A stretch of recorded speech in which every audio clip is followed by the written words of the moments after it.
زیادہ طاقت کیوں نہ ہو جائے تم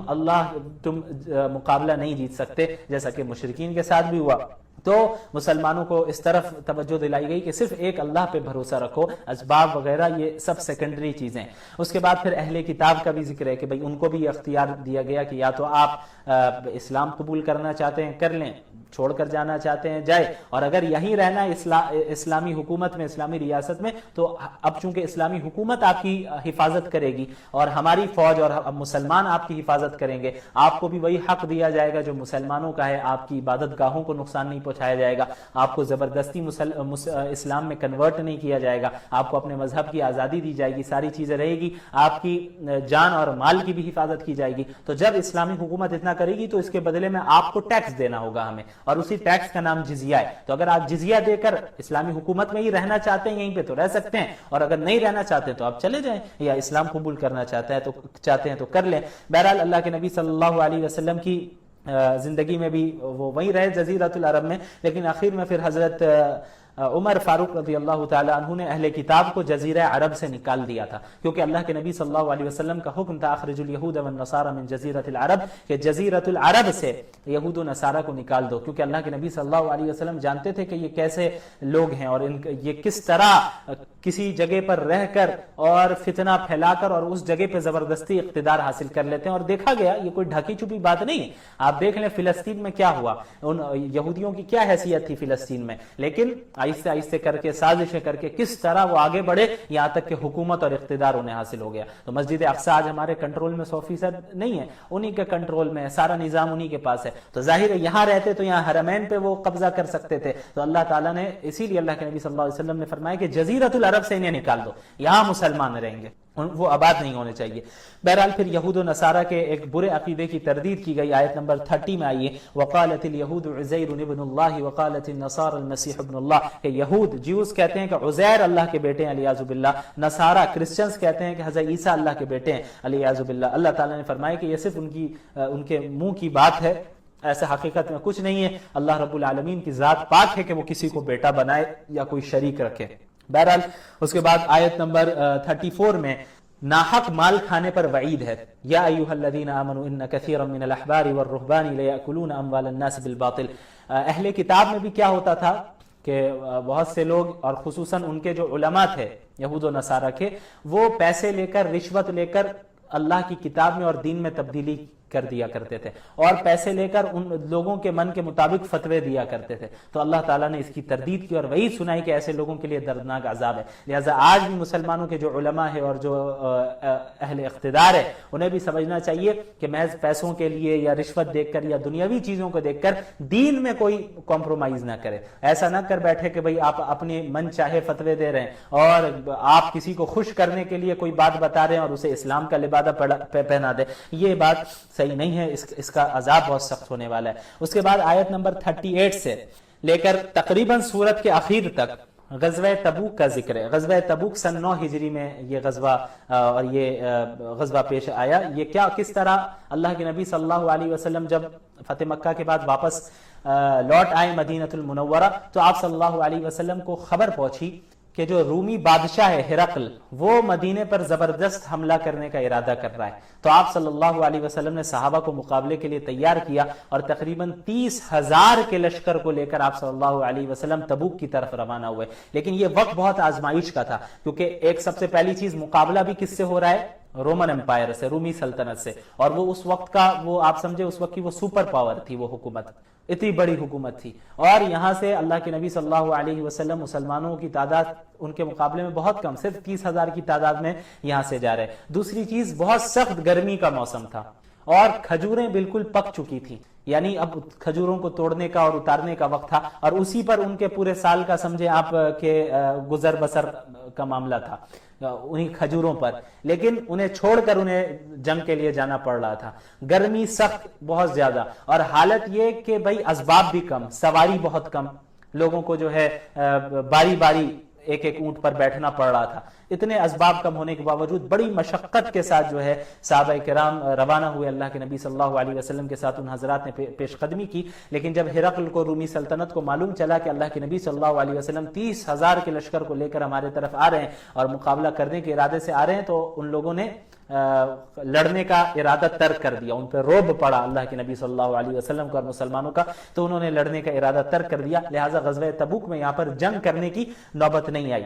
اچھا، اب یہاں سے کئی آیتوں میں منافقین کا ذکر ہے، ان کے نفاق کا، ان کے جھوٹ کا، اور کس طرح وہ جو ہے بہانہ بناتے تھے اللہ کے نبی صلی اللہ علیہ وسلم کے پاس کہ یا رسول اللہ ہم جنگ میں نہیں جا سکتے چونکہ یہ معاملہ ہے یا وہ معاملہ ہے، خامخواہ جھوٹے عذر پیش کرتے تاکہ انہیں جانا نہ پڑے، تو ان کا ذکر ہے، اور مسلمانوں کا کس طرح مذاق اڑاتے، ان سے کس طرح دشمنی کرتے، حسد کرتے، ان کے خلاف سازشیں کرتے، ان کا بیان ہے۔ اور اس کے بعد پھر آئے آیت نمبر 40 میں، یہاں پہ اللہ کے نبی صلی اللہ علیہ وسلم کے جو سب سے قریبی صحابی تھے حضرت ابو بکر رضی اللہ تعالی عنہ، ان کی صحابیت کا ذکر ہے۔ اذ یقول لصاحبہ لا تحزن ان اللہ معنا، ہجرت جب کر رہے تھے آپ صلی اللہ علیہ وسلم تو حضرت ابو بکر ساتھ میں تھے، تو ہوا یہ کہ غار ثور میں 3 دنوں تک آپ صلی اللہ علیہ وسلم روپوش رہے، وہاں پر مشرکین سے چھپے رہے، کیونکہ مشرکین پیچھا کر رہے تھے، ہجرت کرنے نہیں دینا چاہ رہے تھے، یہاں تک کہ مشرکین کے لوگ جو تلاش کر رہے تھے اس غار سے، اس کیو کے بہت قریب پہنچ گئے، تو حضرت ابو بکر نے دیکھا کہ بھئی وہ تلاش کرنے والا تو بہت قریب آ چکا ہے، تو حضرت ابو بکر رضی اللہ عنہ کے اوپر گھبراہٹ کے آثار ظاہر ہونے لگے، تو آپ صلی اللہ علیہ وسلم نے فرمایا لا تحزن اذ یقول لصاحبہ، جب اللہ کے رسول نے اپنے صاحب سے کہا، اپنے صحابی سے کہا کہ لا تحزن، کہ آپ گھبرائیے نہیں، آپ ڈرے نہیں، ان اللہ معنا، اللہ رب العالمین یقیناً ہمارے ساتھ ہے۔ تو اس آیت سے ہی اللہ کے نبی یہ حضرت ابو بکر رضی اللہ عنہ کی صحابیت کہ سب سے بڑی دلیل یہی آیت ہے کہ قرآن کریم ان کی صحابیت کی گواہی دے رہا ہے۔ بعض وہ لوگ جو حضرت ابو بکر پر طعن و تشنیع کرتے ہیں، انہیں صحابی نہیں تسلیم کرتے، وہ اس قرآنی آیت کا انکار کر رہے ہیں۔ بہرحال اب آئیں آیت نمبر 60 میں، اس میں مصارف زکوٰۃ کا ذکر ہے کہ زکوٰۃ کو کن کن مصرف میں استعمال کیا جا سکتا ہے، خرچ کیا جا سکتا ہے۔ انما الصدقات للفقراء والمساکین والعاملین علیہا والمؤلفۃ قلوبهم وفی الرقاب والغارمین وفی سبیل اللہ وابن السبیل فریضۃ من اللہ واللہ علیم حکیم۔ سب سے پہلے جو جن پر زکوٰۃ کا مال لگایا جا سکتا ہے وہ فقراء ہیں اور پھر مساکین ہیں۔ فقیر اور مسکین میں کچھ فرق ہوتا ہے۔ فقیر کسے کہتے ہیں؟ فقیر اس شخص کو کہتے ہیں جس کے پاس کچھ بھی نہیں ہو، کچھ بھی نہیں ہو اسے فقیر کہتے ہیں۔ مسکین کسے کہتے ہیں؟ مسکین اس شخص کو کہتے ہیں کہ جس کے پاس کچھ مال تو ہے لیکن اتنے مال سے اس کی ضرورت پوری نہیں ہو پاتی ہے، تو یہ فقیر اور مسکین میں فرق ہے۔ تو فقراء پر بھی جو ہے زکوٰۃ کا مال خرچ کیا جائے گا، مسلمان فقراء پر، مسلمان مساکین پر بھی جو ہے مال زکوٰۃ کا خرچ کیا جا سکتا ہے۔ اس کے علاوہ عاملین جن کو حکومت نے متعین کیا ہو، یعنی جب اسلامی حکومت ہوگی تو پھر اصل تو یہ ہے کہ زکوٰۃ اسلامی حکومت کے پاس آئے۔ اب ہمارے یہاں اسلامی حکومت چونکہ قائم نہیں ہے اس لیے سب انڈیویجولی زکوٰۃ دے دیتے ہیں، بھائی کسی غریب کو دے دیا، کسی نے کسی غریب کو، لیکن زکوٰۃ کا جو اصل سسٹم ہے، نظام ہے اسلام میں، وہ یہ ہے کہ اسلامی حکومت کو زکوٰۃ دی جائے گی، اسلامی حکومت پورے ملک سے زکوٰۃ کلیکٹ کرے گی، اور پھر اسلامی حکومت کی ذمہ داری ہے کہ ضرورت کے جگہ پر غریبوں پر، مساکین پر اس مال کو صرف کرے گی۔ تو جب اسلامی حکومت قائم ہوگی تو ظاہر ہے کہ جب اسلامی حکومت زکوٰۃ کو کلیکٹ کرے گی تو افراد کو بھیجے گی، لوگوں کو بھیجے گی، وہ جا کر کلیکٹ کریں گے، تو وہ جو ہیں جو لوگ زکوٰۃ کلیکٹ کرنے والے ہوں گے اسلامی حکومت میں، تو زکوٰۃ کے ہی مال سے ان کی تنخواہ بھی، ان کی سیلری بھی دی جا سکتی ہے۔ اس کے بعد مؤلفۃ القلوب کو بھی زکوٰۃ دینے کی اجازت دی گئی تھی۔ مؤلفۃ القلوب کا کیا مطلب ہے؟ ان سے مراد وہ نیو مسلمز ہیں جو ضرورت مند بھی ہوں اور پھر اسلام میں ابھی داخل ہوئے ہوں، اور اسلام میں برقرار رکھنے کے لیے اور دل جوئی کے لیے انہیں جو ہے زکوٰۃ دینا جائز ہے، لیکن یہ اس وقت کا حکم ہے جب اسلام نیا ابھر رہا تھا، اور پھر حضرت عمر رضی اللہ تعالیٰ عنہ نے پھر کہہ دیا کہ اب مؤلفۃ القلوب کو دینے کی ضرورت نہیں ہے کیونکہ اب اللہ نے اسلام کو عزت دے دی ہے۔ تو اس وقت ضرورت تھی ایسے لوگوں کو جو نئے اسلام میں داخل ہوئے تھے، ان کا ایمان تو ابھی چونکہ راسخ اتنا ہوا نہیں تھا کہ وہ ہر چیز کو 100% قربان کر لیں، تو انہیں اسلام میں برقرار رکھنے کے لیے، ان کی دل جوئی کے لیے، کیونکہ بہت سی تکلیفوں کا بھی سامنا کرنا پڑے گا، تو ظاہر ہے ان کو بھی دینے کی اجازت دی گئی تھی، زکوٰۃ دینے کی اجازت۔ وفر رقاب، اور غلام کو آزاد کرنے کے لیے، یعنی اگر کوئی غلام اس کا مالک کہہ دے کہ تم اتنے پیسے لا کر دے دو مجھے، اتنے پیسے لاؤ تو ہم تمہیں آزاد کر دیں گے، تو ایسے غلام کو بھی زکوٰۃ دینے کی اجازت ہے کہ تاکہ وہ اپنے آپ کو آزاد کروا دے۔ اب تو سلیوری کا مسئلہ ختم ہو گیا۔ یہ بھی اس بات کی دلیل ہے کہ اسلام نے سلیوری کے دروازے کو کس طرح بند کرنے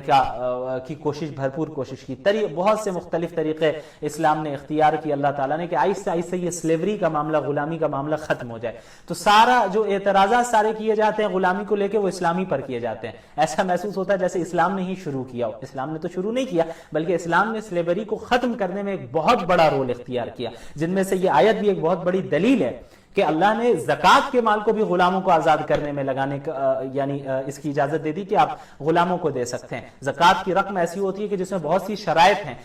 ان شرائط کو مد نظر رکھتے ہوئے, ان کا لحاظ رکھتے ہوئے ہی آپ زکوٰۃ ادا کر سکتے ہیں. ایسے موقع پر اللہ تعالیٰ نے پھر رقاب بھی کہا کہ آپ غلام کو آزاد کروانے میں بھی زکوٰۃ دے سکتے ہیں. تو یہ کتنی اہم بات ہے کہ اللہ تعالیٰ خود چاہ رہے ہیں, اسلام خود چاہ رہا تھا کہ جو ہے یہ سلیوری کا معاملہ ختم ہو اور جو لوگوں کو غلام بنایا جاتا ہے وہ معاملہ ختم ہو. ظاہر ہے ایک بار میں تو اس پر پابندی نہیں لگ سکتی تھی کیونکہ بہت سی وجوہات تھی. اب جو مشرکین تھے, اگر آپ پابندی لگا دیتے غلامی کو, چلو آج سے غلامی ختم, تو مسلمان اس پر عمل کرتے, لیکن مشرکین تو اس پر عمل نہیں کرتے, وہ تو مسلمانوں کو پکڑ کر غلام بناتے ہیں. تو اب غلام اگر وہ مسلمانوں کے غلام کو انہوں نے یعنی مسلمانوں کو پکڑ کے انہوں نے غلام بنا لیا ہے, تو اب مسلمان ان کے لوگوں کو غلام نہیں بنا سکتے. تو اب اپنے غلاموں کو یعنی مسلمانوں کو, جو مسلمانوں کے غلام بنائے گئے ہیں, ان کو جو ہے اب مسلمان واپس کیسے لیں گے؟ کیونکہ جنگوں میں کیا ہوتا تھا کہ غلاموں کا تبادلہ بھی ہوتا تھا, قیدیوں کا تبادلہ بھی ہوتا تھا کہ مثلا آپ نے ہماری قیدیوں کو پکڑ لیا ہے, آپ کے پاس ہمارے قیدی ہیں, تو آپ انہیں چھوڑ دیجئے, ہم آپ کے قیدیوں کو چھوڑ دیں گے. یہ معاملہ بھی ہوتا تھا اور آج بھی ہوتا ہے. تو جب اگر مسلمانوں پر یہ پابندی لگ جاتی کہ بھئی غلامی کا معاملہ ختم, اور آج سے جس کے پاس جتنے بھی سلیوز ہیں سب کو 100% ختم کر دو, اب آئندہ کبھی کسی کو سلیو نہیں بنانا ہے, تو پھر کیا ہوتا کہ مسلمانوں کے جو لوگ ہوتے ہیں ان کو تو مشرکین غلام بناتے رہتے, قیدی بناتے رہتے, تو پھر اب اپنے قیدیوں کو چھڑاتے کیسے؟ اس کے لیے ضروری تھا کہ ان کے لوگوں کو بھی قیدی بنایا جائے. اس وجہ سے 100% ایک بار میں جو ہے